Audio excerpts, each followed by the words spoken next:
Assalamualaikum warahmatullahi wabarakatuh. Apa kabar semuanya? Semoga selalu dalam keadaan sehat walafiat dan bahagia selalu.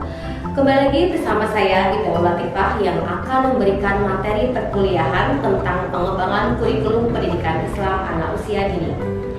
Tema kita kali ini yaitu model pembelajaran Buying Center and Circle Time atau yang biasa kita kenal dengan BCCT. Tujuan pembelajaran kali ini adalah yang pertama, mahasiswa mampu memahami model BCCT dalam pengembangan kurikulum.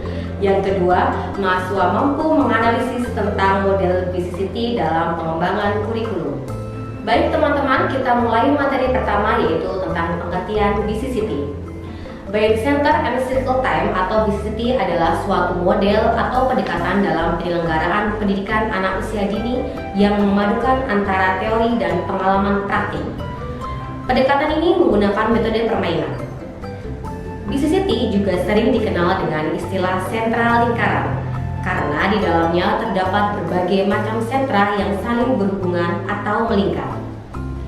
Model ini dirancang oleh Dr. Pamela Phelps dari Florida, Amerika Serikat. Nah, pada model ini anak bebas memilih permainan yang akan dimainkan. Tujuan BCCT adalah yang pertama merancang seluruh aspek kecerdasan anak, menciptakan lingkungan pembelajaran aktif dan kreatif, dan mudah diikuti. Sentra adalah zona atau arena bermain anak yang dilengkapi dengan seperangkat alat bermain yang berfungsi sebagai pijakan lingkaran yang diperlukan untuk mengembangkan seluruh potensi dasar anak didik dalam berbagai aspek perkembangan secara seimbang. Sentra yang dibuka setiap harinya disesuaikan dengan jumlah kelompok di setiap alur. Terdapat 6 sentra dalam BCCT. Sentra balok, sentra alam, sentra intak, sentra persiapan, sentra seni, dan sentra bermain peran. Sentra bermain peran dibagi menjadi 2, bermain peran besar dan bermain peran kecil. Model pembelajaran BCCT ini menggunakan 3 jenis main: main sensori motor, main peran, dan main pembangunan. Main sensori motor, anak bermain dengan benda untuk membangun persepsi. Tujuan permainan ini adalah untuk mengembangkan seluruh panca indera anak. Permainan ini seperti permainan pasir, bermain air, bermain bola, bermain plastisin, dan lain sebagainya. Yang kedua, main peran. Anak bermain dengan benda untuk membantu menghadirkan konsep yang sudah dimilikinya.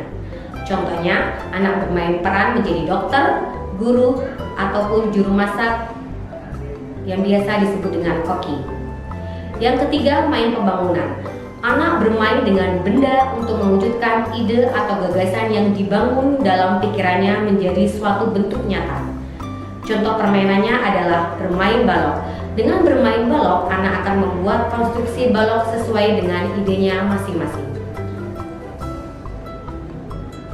Terdapat ciri-ciri dalam model pembelajaran Buying Center and Circle Time, yaitu yang pertama, pembelajarannya berpusat pada anak.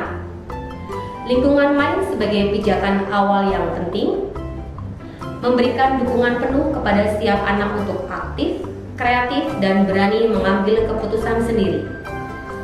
Peran pendidik sebagai fasilitator, motivator, dan evaluator. Kegiatan anak berpusat di sentra-sentra main yang berfungsi sebagai pusat minat. Memiliki standar prosedur operasional SOP yang baku baik di sentra maupun saat di lingkaran. Yang terakhir, pemberian pijakan sebelum dan setelah anak bermain dilakukan dalam posisi duduk melingkar atau dalam lingkaran. Nah, kesimpulan materi kita yaitu bahwa model Buying Center and Circle Time sangat cocok diterapkan dalam pembelajaran anak usia dini dengan menggunakan permainan-permainan yang sangat beragam sehingga mampu mengembangkan segala potensi yang dimiliki oleh anak usia dini. Demikianlah materi pembelajaran kita pada kali ini. Untuk tugas, silahkan kalian lihat video pembelajaran ini pada aplikasi Edpuzzle. Link akan saya berikan di grup kelas. Di sana akan ada beberapa pertanyaan yang harus kalian jawab. Sampai jumpa di kesempatan lain. Semoga selalu sehat dan bahagia selalu. Sukses terus. Wassalamualaikum warahmatullahi wabarakatuh.